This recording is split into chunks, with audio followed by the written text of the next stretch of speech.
Hogwarts, the school of witchcraft and wizardry.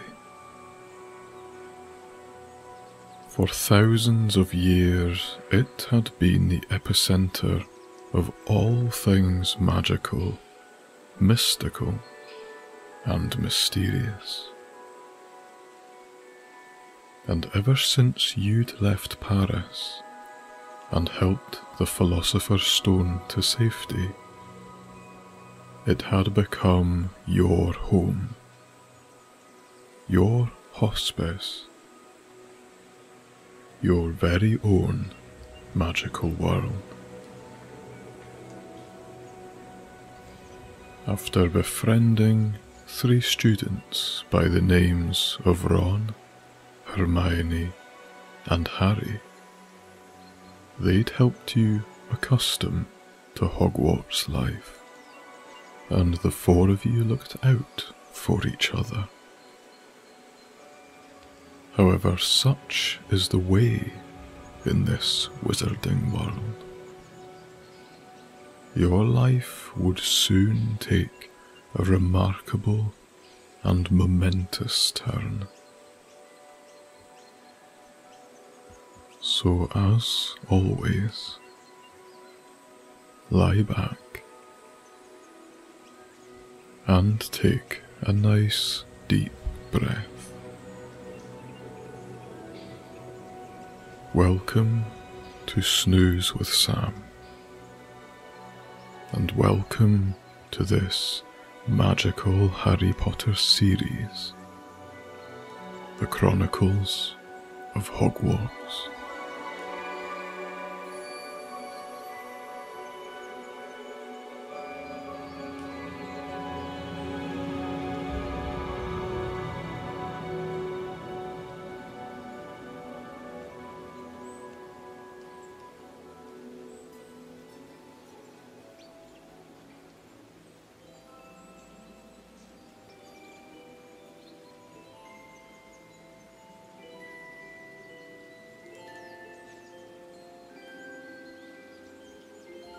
The faint tinkle of your alarm roused your consciousness.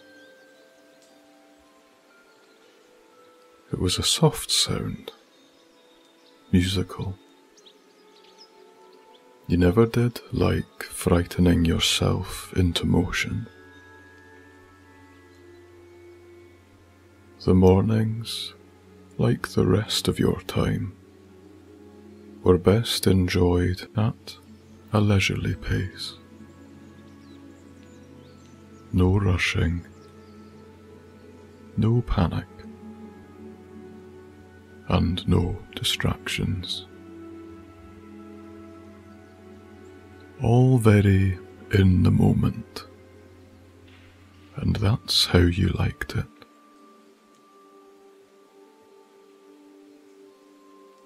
After a few minutes of letting your sleep wash away, you rose from your bed and plodded across the ancient wooden floorboards of your dormitory towards the paned window.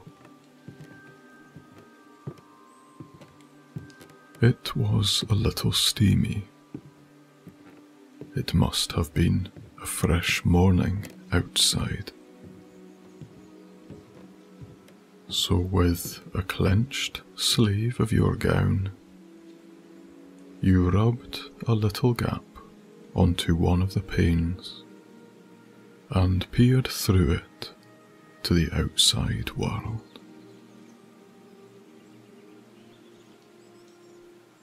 The many turrets of Hogwarts glowed gothically in the morning gloom, the sun just about considering to rise.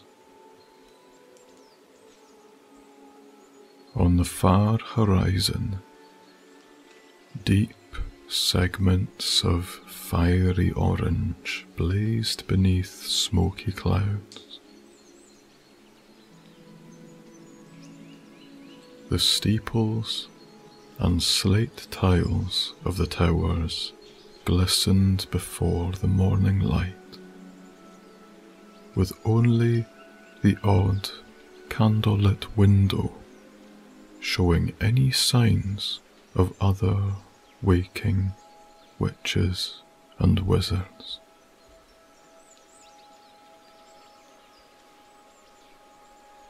Over to the southwest of the school,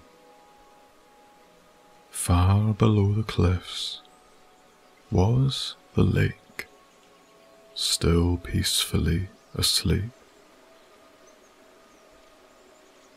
There must have been no wind, or very little, for not a ripple did murmur on the water.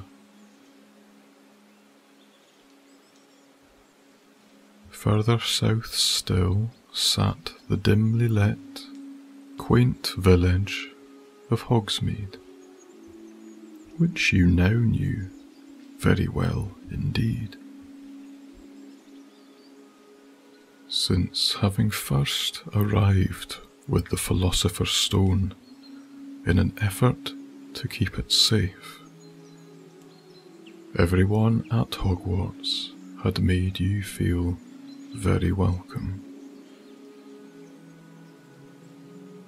These efforts included, unsurprisingly, plenty of trips to the likes of Honeydukes and the Three Broomsticks for a pint or two of butterbeer.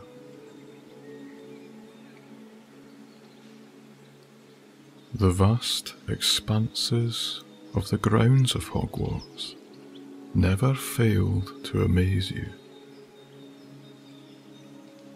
Every wing and tower and hall was more impressive and grand than the last. The viaduct, the great hall, the entrance hall, the middle and quad courtyards, it went on and on. And then the gentle fluttering of some movement caught your eyes. Towards the north of the grounds, far below you, were the hanging flags and banners adorning the Quidditch pitch spectator towers. For every house, their colours and crests flew proudly in the morning breeze above the oval pitch. Gryffindor's colours were red, Hufflepuff's were ochre yellow. Then there was blue for Ravenclaw, and of course, green for Slytherin.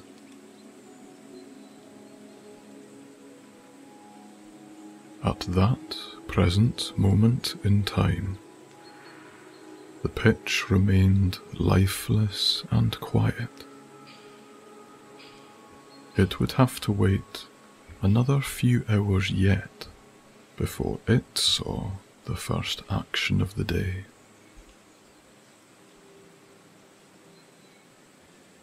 In the meantime,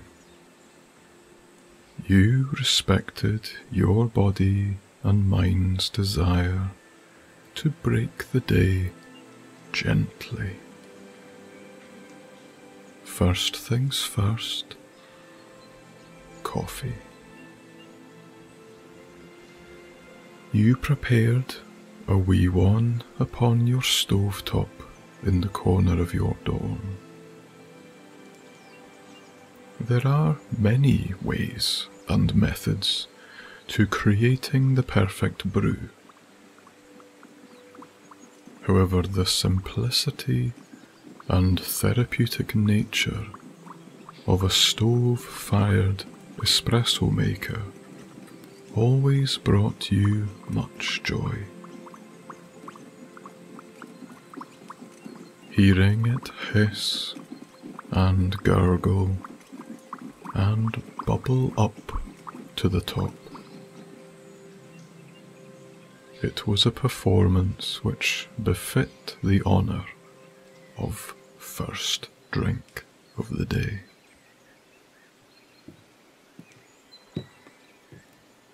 You took your coffee back across to the window and pulled up your favourite squishy chair and lit the wee candle on the side table with the strike of a match.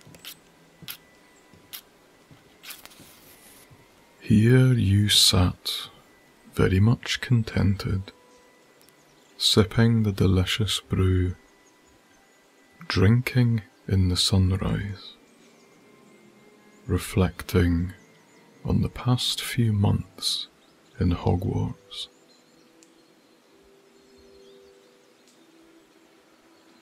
Shortly after your arrival, Dumbledore had introduced you to a few friendly witches and wizards by the names of Ron, Hermione, and Harry. He delegated them to take care of you and help you accustom to life in Hogwarts. It had not been your plan to stay long. You were only performing a duty of service in the first place. But Hogwarts had got under your skin, and in a big way. First, there was Christmas, and all of its splendour. There was nothing quite like Hogsmeade on Christmas Eve. The bustle, the business, and the festivities.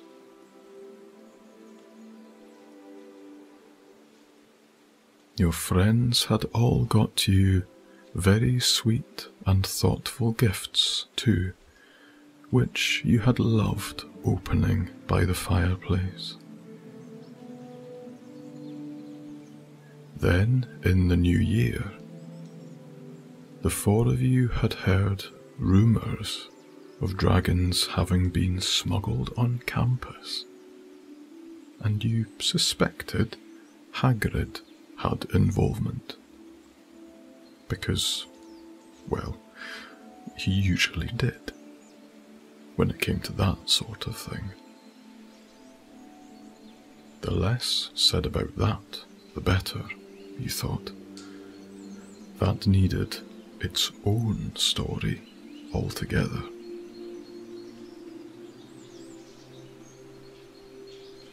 Then, beyond that, you had settled. You had found a home out with your own, and despite technically not being a true witch or wizard, you had spent your whole life surrounded by great scholars and alchemists, who you now realised were probably witches and wizards themselves, secretly. And so their knowledge and experience, and some of their ways, had been passed down to you. The theories were certainly not new to you, but the realities definitely were. Initially, this fantastic place had blown your mind in a whole new way with the world of spells, magic, witchcraft, and wizardry. you'd joined the scholars. They invited you to learn with them, live with them, and in many ways become one of them.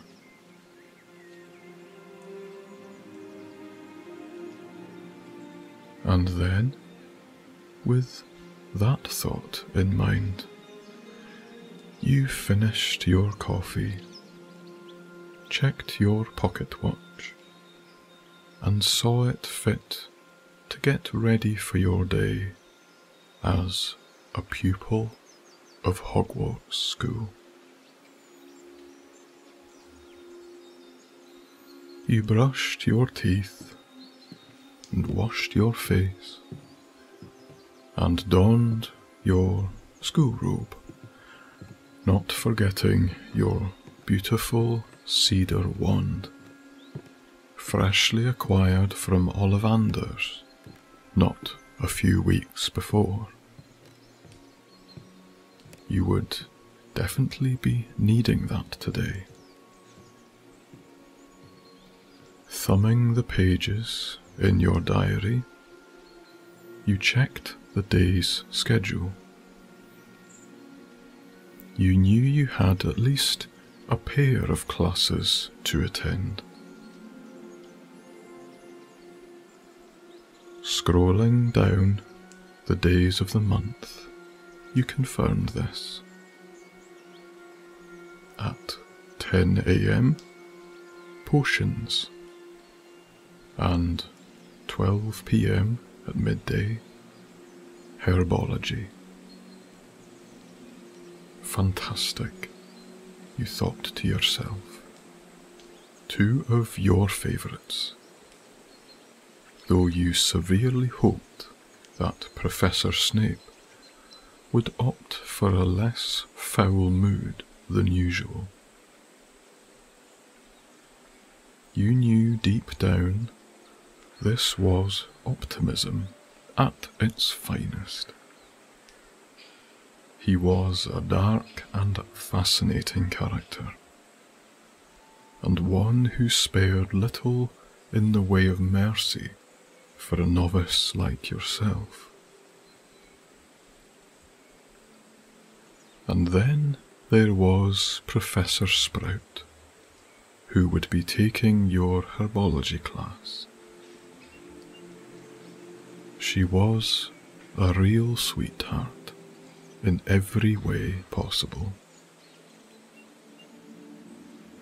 Her name befitted her appearance, not that that should be considered an ailment. You happened to think that sprouts were very endearing. Wee green, layered balls of goodness. But was she bitter and unpleasant to some people? You didn't think so. But then again, these are witches and wizards of the highest order. They all concealed a dark side in some way. Before all of that, you wanted to go down to the common room to greet your friends and classmates. You had an hour before your first class. Plenty of time. Belongings in order, you shouldered your bag and left your dorm, making for the stairs, all the while dodging some low-flying candlesticks under a stationary Leviosa spell. These wandering flights were the bane of most people's day. Set over 6 or 7 floors, that changed too, reaching high into the rafters of the foyer. The enchanted stairs would shift and rotate, forever creating a complex riddle of routes designed to confuse, deter, and befuddle those who attempted them.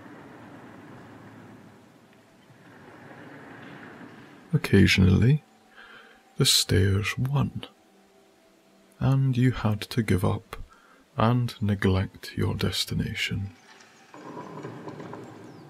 But you'd freshly had your coffee, and you were more than a match for their trickery on this morning.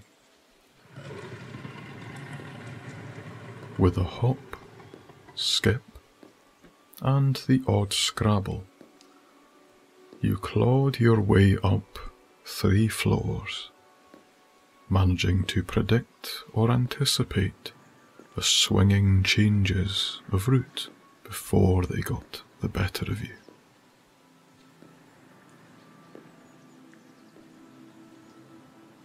A little flustered, you stomped along the next corridor towards the common room door, greeting the friendly, waving figures in the paintings hung on the walls.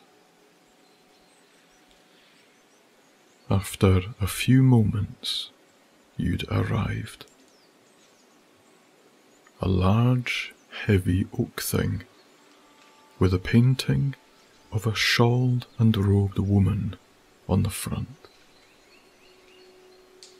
The door was as good as a not-so-secret fortress, for this door wouldn't open just for anyone. The woman in the painting required the password, and so you whispered, "Caput Draconis." And after a brief pause, the door thunked and began to creak slowly open on old, unoiled hinges. The passwords to the common room were changed on a very frequent basis, and you had no shame in needing to write most of them down as they were produced, though today you remembered that one quite easily. Some words just do that to you. Already you could hear the chatter of your friends inside.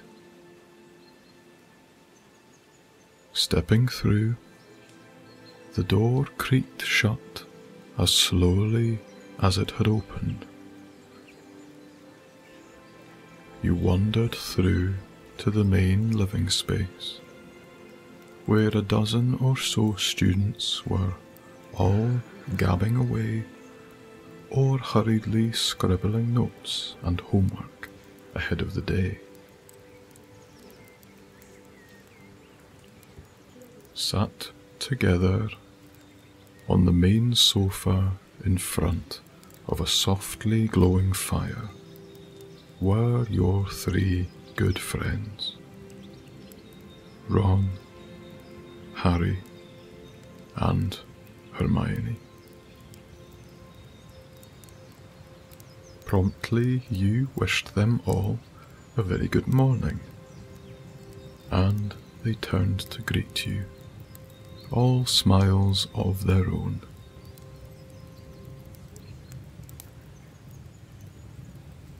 "What have you all got on today?" you asked them.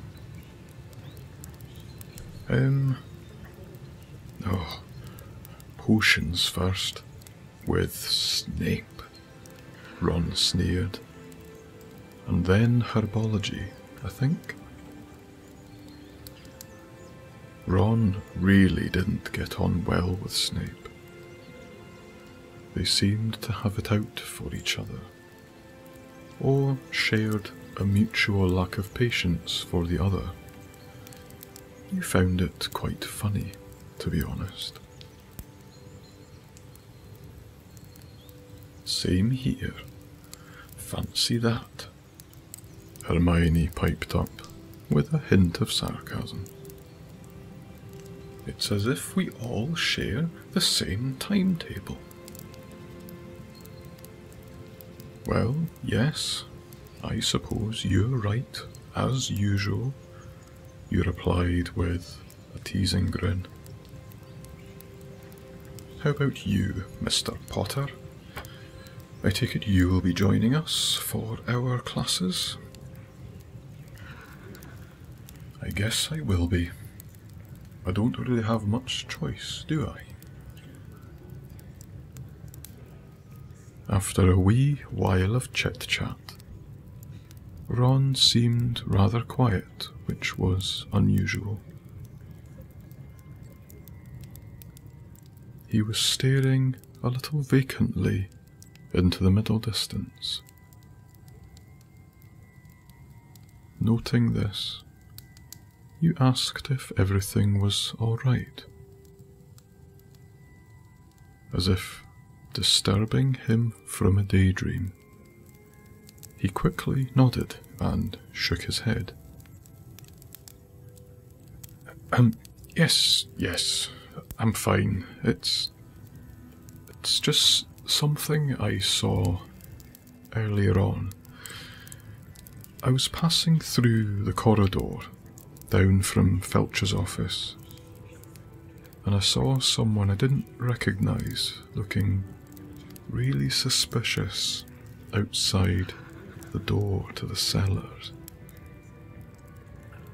They were hooded up, so I couldn't see who they were, but they gave me the creeps, you know.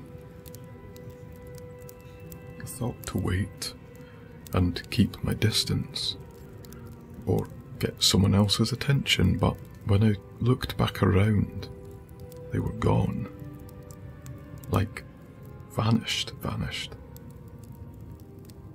I didn't hear anything or see anything. It's literally as if they just evaporated. I didn't really know what to do, to be honest. It was bloody strange anyway. The four of you all looked around at each other in turn. That did sound very odd indeed, and a little alarming. You all knew what was kept hidden behind that door somewhere. You had personally delivered it to Hogwarts. But not one of you knew anything else of what lay within. This isn't good, interjected Hermione. Not good at all. But we can't do anything about it just now, so we'll have to wait before we investigate, or at least tell someone. Yes, that's what we'll have to do, Harry said. Are you all right, Ron? Yeah, I'll be fine. Right, come on guys, we better get to class. Don't want to tick Snape off any more than usual. Gathering your things, the four of you collectively set off towards the common room door. It was time for your first lesson of the day.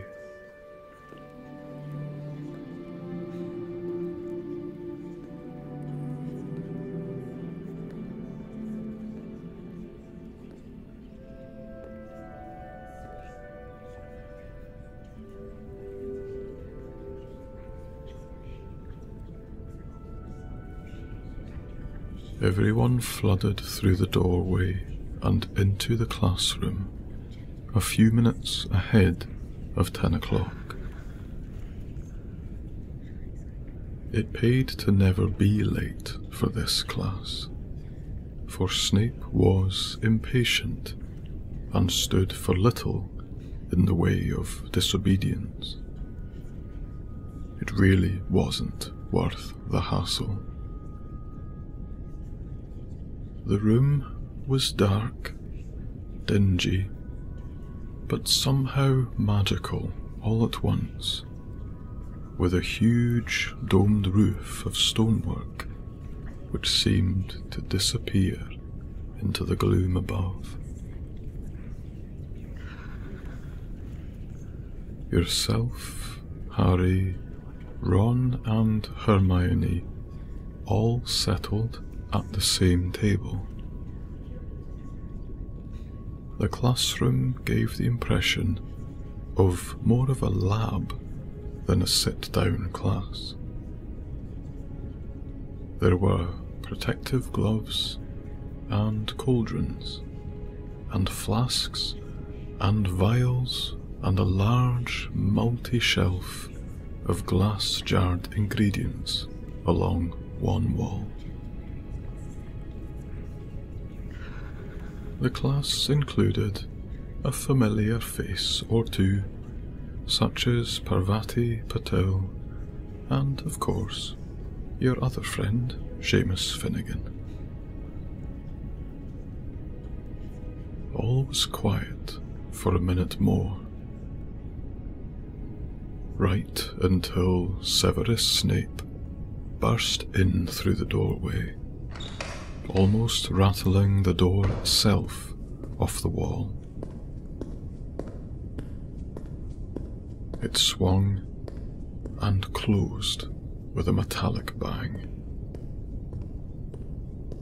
He took up centre stage at the head of the class and looked at every student in turn, saying nothing.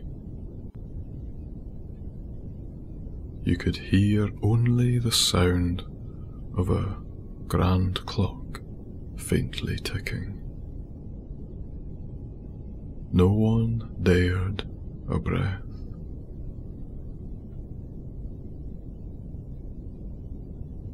There will be no foolish wand-waving or silly incantations in this class. As such, I don't expect many of you to appreciate the subtle science of potion making. However, for those of you who possess the predisposition, I can teach you how to bewitch the mind and ensnare the senses.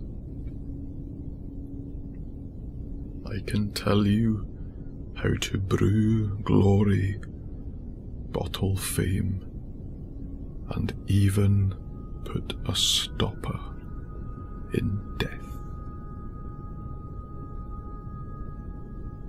Welcome to Potions, my advanced class. How very nice.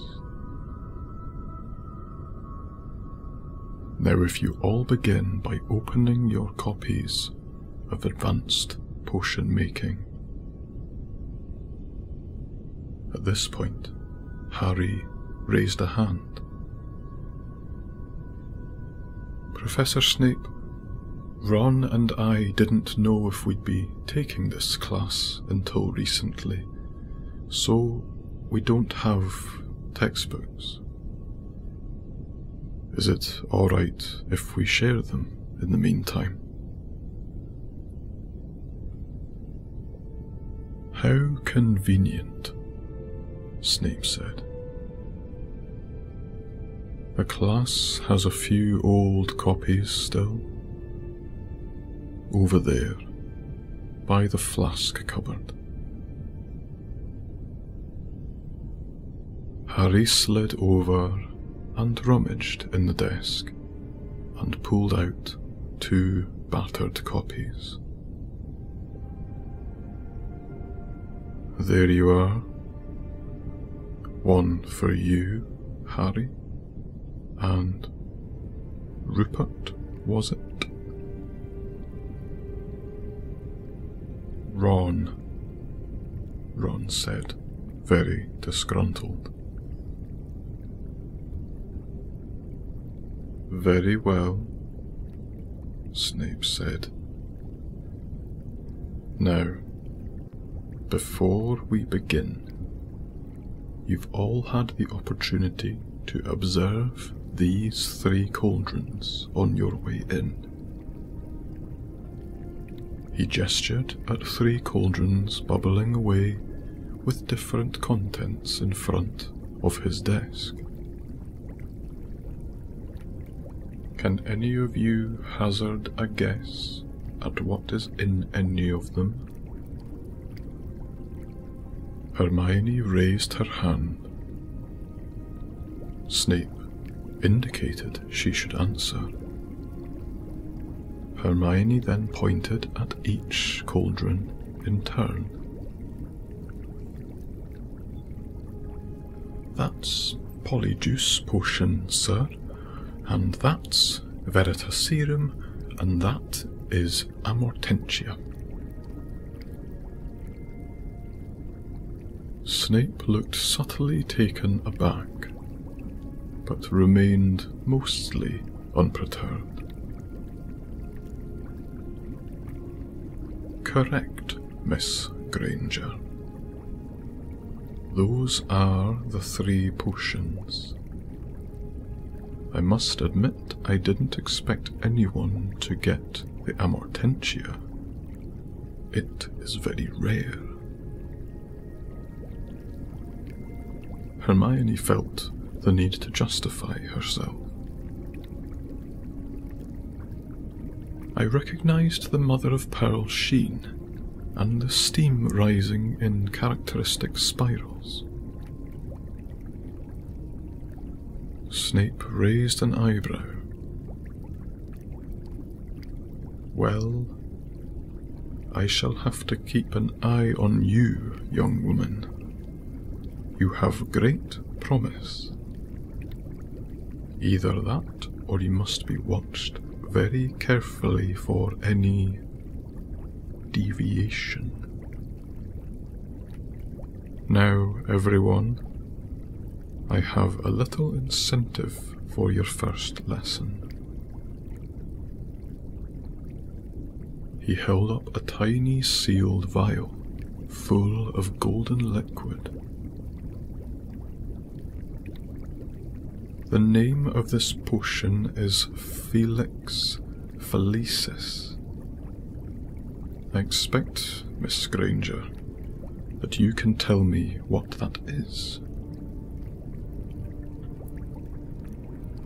Oh, that's luck potion, sir.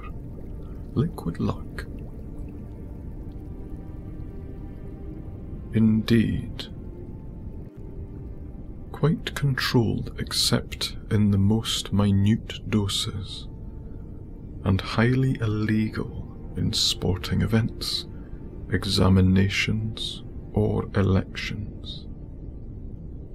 But on an ordinary day, the contents of this vial would provide 24 hours of perfect bliss. Now, how can you win this little vial? I am putting you all to the task of producing a cauldron of Draught of the Living Death. There was a murmuring about the class. You, for one, had hardly set eyes on any potions, let alone tackle one which seemed to be so advanced. You kept quiet, letting others do the talking for you.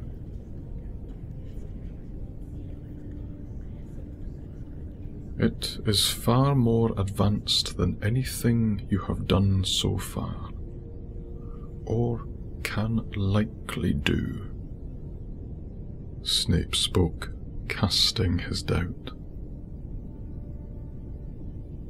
I do not expect anyone to do it perfectly, as that would be nothing short of a miracle. But whoever makes the most successful attempt will, at the end of this class, win little Felix here. The best of luck to you all.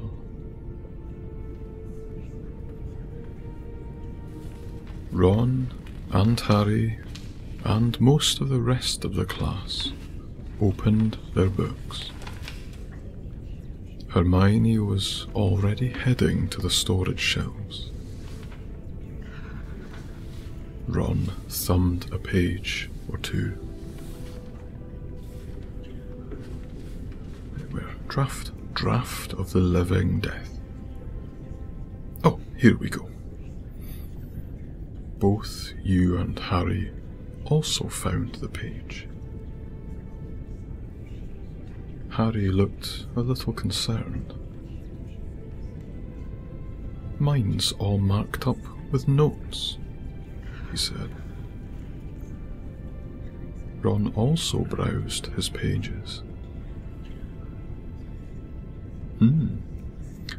Saw a dirty limerick on the inside of my cover, but that's all. Oh no. That's a long list of ingredients. How on Dumbledore's beard are we going to do this? He looked over his shoulder at Hermione, who had gathered 4 jars already, balancing them. Do you think we should even try? Against her? Ron questioned pessimistically. Guess we ought to give it a go, to be honest, Harry said. Hermione plunked down her jars of ingredients. Here, there's enough valerian roots in here for all of us. But don't think I'm going to coddle you at every step. Harry was still looking in his book. This note says that Sopophorus bean works better than valerian root. Hermione twisted her face in perplexion. Look. He showed her the book. Handwritten in the text were the words, "Use 1 Sopophorus bean instead. Releases more juice."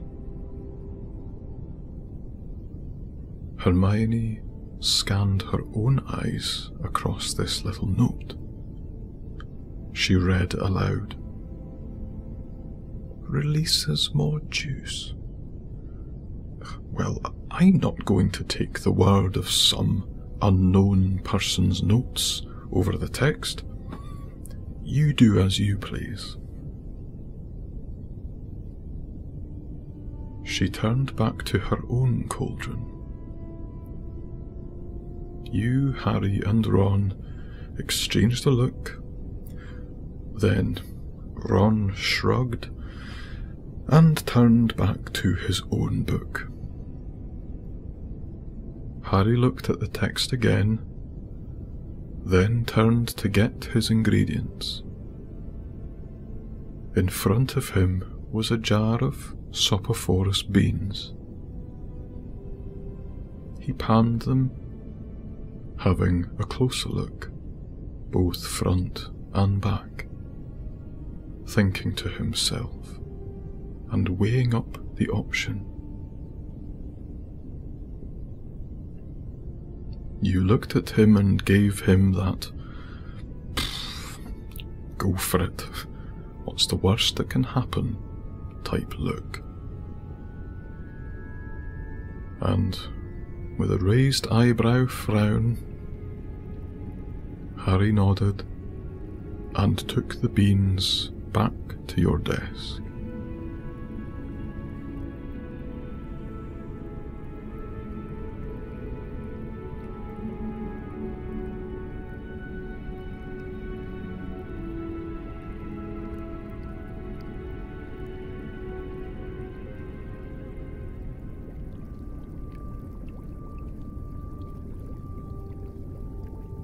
Later in the class, Snape consulted his large pocket watch, then began to walk down the aisles, looking into the cauldrons. A few more moments passed, as all the students noted the signal that their time was likely limited. Snape eventually spoke. "Time is up. Let us see how you have all done." Hermione was looking into yours and Harry's cauldrons. She was astounded and spoke quietly to Harry. How did you... Harry, the text says you're not even supposed to be able to finish it within an hour. That looks like the completed potion. Harry looked at his open book, touched the page, lingering on the notes that were here and there on it. He looked contemplative, not smug, as if he couldn't really believe it himself. She was right. You looked down into your own cauldron, and the slight bubbling and sheen it gave off did look as though it was the finished article. It smelled just about right as well. Not too pungent, but hardly pleasant either.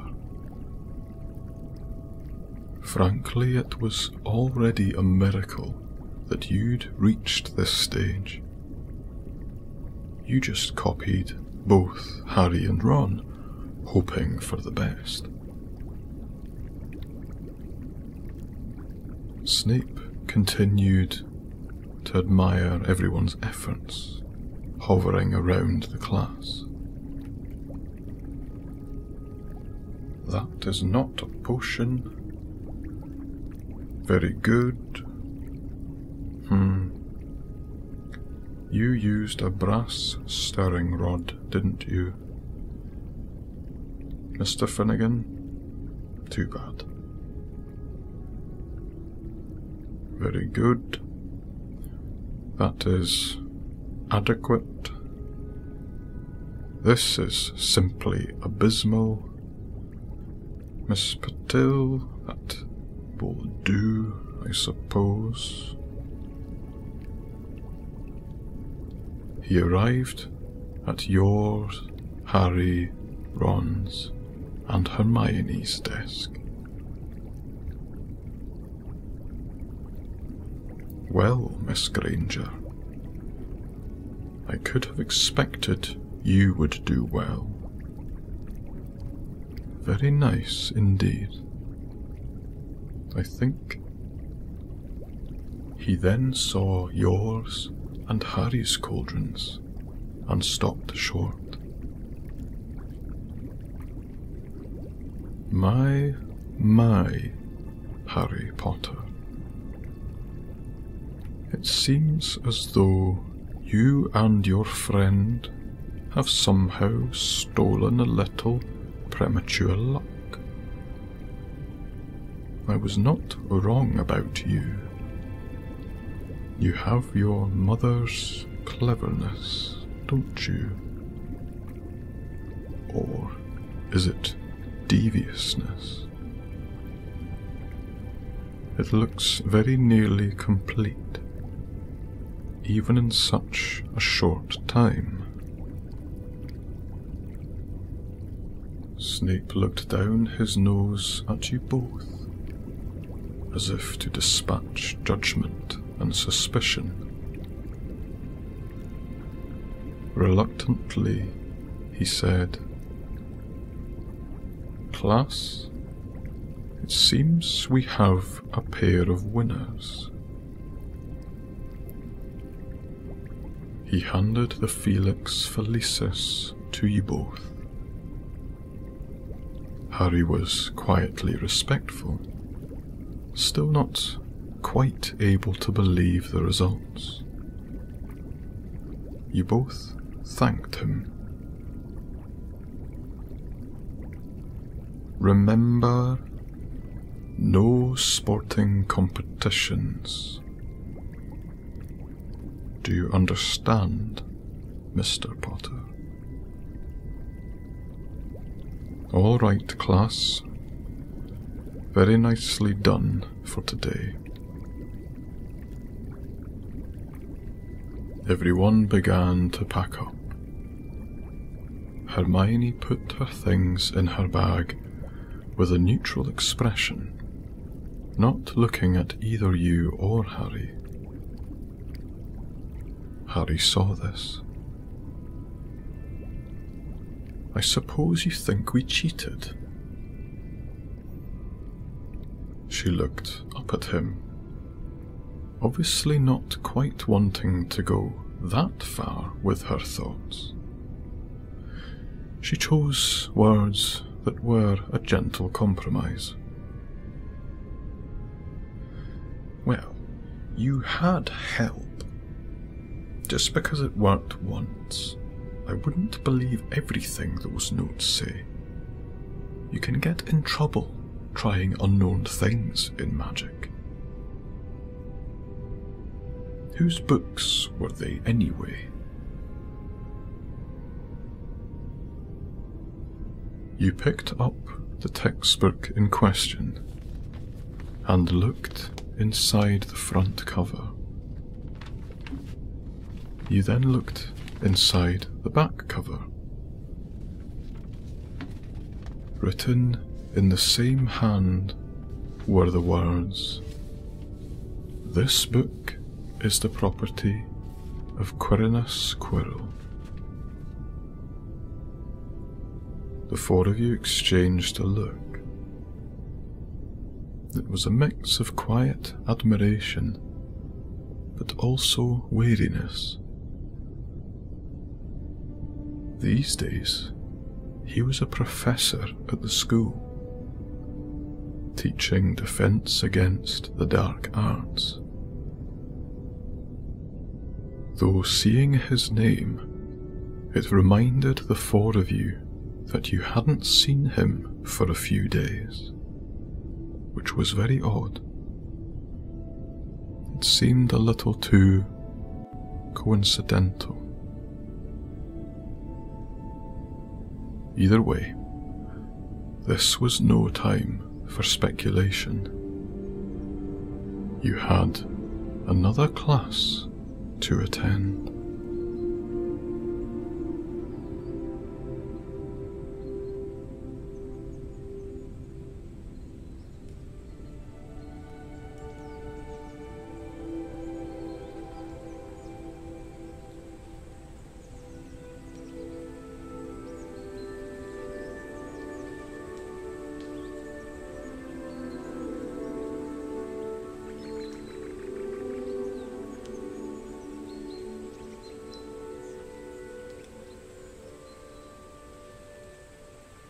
Herbology was the usual affair,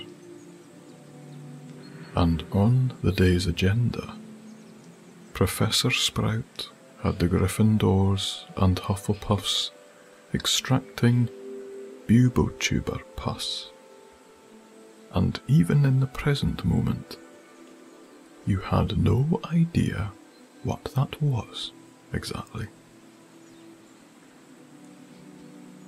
The entire room was littered with plants of all shapes, sizes, and deadliness.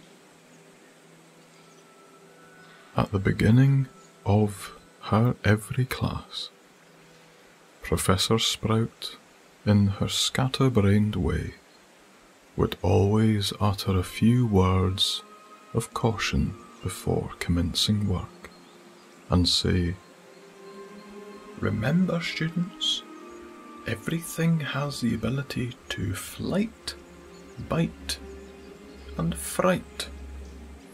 Now, proceed."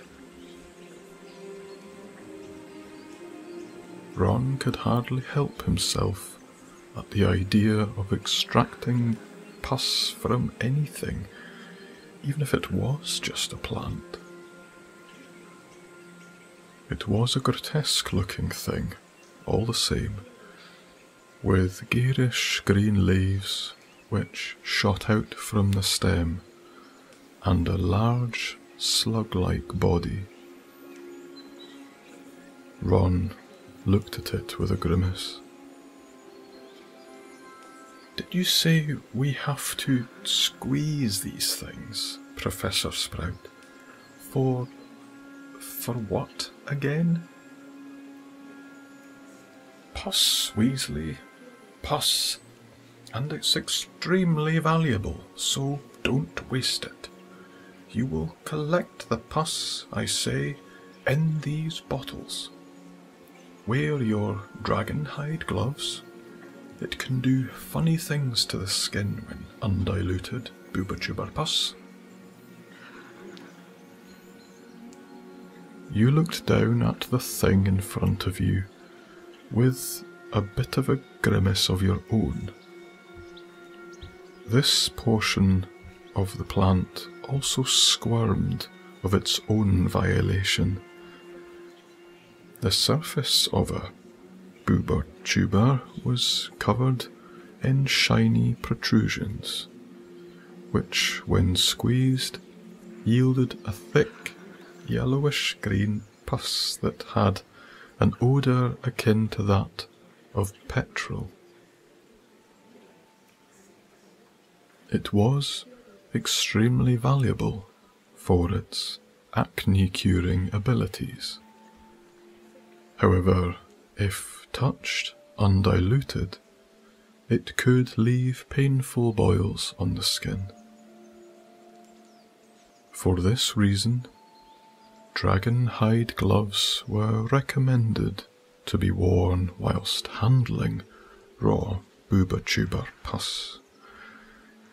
Nevertheless, treated booba-tuber pus was recommended for curing the most severe cases of acne rather than spells, due to the fact that spells were quite risky in acne removal. After half an hour or so of curious prodding, squeezing, and bottling, with a robe covered in goo to show for it, the class drew to a close, as the four of you handed in your respective samples to the front of the class. They all received a satisfactory nod and tick from Professor Sprout, and she then dismissed you all. The four of you all made your ways down the corridor, back in the direction of the common room, exchanging experiences of booba-tuber-induced trauma, when, down the wing to your left, you saw a movement. At the last second, you caught the long, wafting cloak of a hooded figure rounding the corner at the end of the corridor. They were headed towards the direction of Felcher's office. You gave Ron a nudge, and you all stopped in your tracks. You mentioned that strange figure earlier on, Ron, didn't you? Hovering around the entrance to the cellars. I think I just saw them again. Ron's face went a little pale as he recalled what he'd seen. Hermione pointed her eyes in that direction, as if to suggest immediate investigation. And so you did. The four of you followed the sighting of the hooded stranger, rounding the corner, and following the route to the cellar entrance. You all drew out your wands in anticipation of a defense, should anything arise. If there was one spell you felt comfortable using for this reason, it was Stupefy. Though ultimately and crucially harmless to whoever was unfortunate enough to receive it, it only rendered them unconscious for a short while. Very useful in times of conflict. One corner from the destination in question, you peered around it, looking towards the cellar entrance halfway down the next corridor.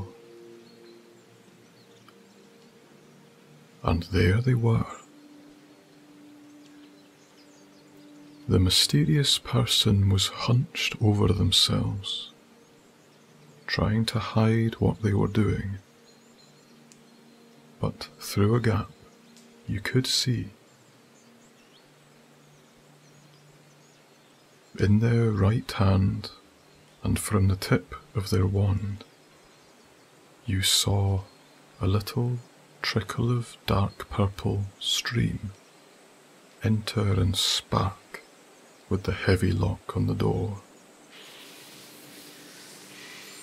And with some perseverance, the lock snapped and fell to the floor with a great metallic thud. The noise echoed around, up and down the corridors, and the figure shot up and looked up and down as well. And it was then that you saw the face of this mysterious intruder for the first time.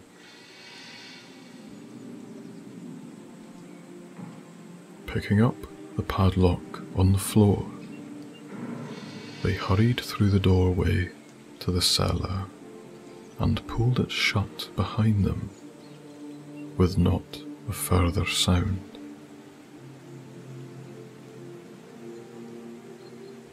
You turned to the other three, who were waiting very patiently for your report.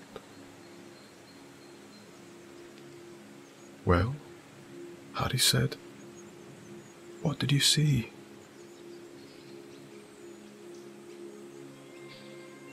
"It was Professor Quirrell," you said, as Ron, Hermione and Harry hung desperately on your words. "And I think he's trying to steal the Philosopher's Stone."